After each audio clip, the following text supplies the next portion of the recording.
Hello, my name is Connie Liu. I'm an undergraduate at MIT, and today we're going to be talking about some concept questions about membrane proteins.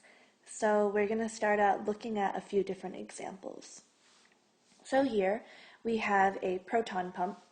The reason it's called that is because basically all that H plus is a proton. It has no electrons on the outside, which is why it has a positive charge, which means there's only a proton present. In that case, this proton pump is a very common membrane protein. It can be found in the cell membrane. Commonly, the proton pump is used in the cell membrane of plant cells in order to help them move solutes in and out of the cell. Basically, it creates a membrane potential, so because of its positive charge, it can actually create different electrochemical potentials from side to side just because of the charge that it holds.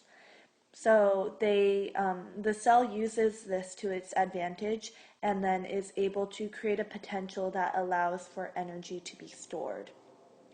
The way you can think of that is potential energy.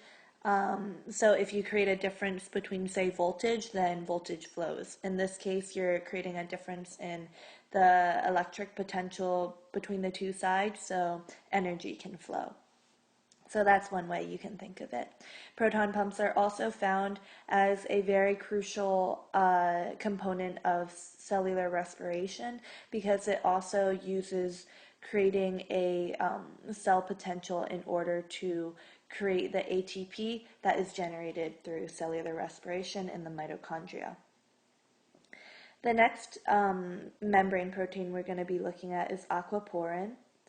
This is a very crucial membrane protein just because it helps water move in and out of the cell. And water is, as you know, very, very important for your body. That's why it's recommended that you drink 8 glasses of water every day. You have to keep on replenishing the water needed by your cells and everything that makes you able to live your daily life.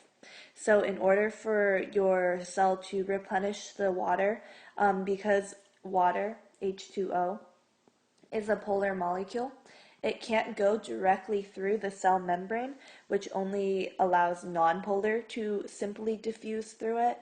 So we have this membrane protein to help facilitate that transport. And lastly, we're going to be looking at the Na plus K plus pumps. And these are mainly found in neurons or nerve cells.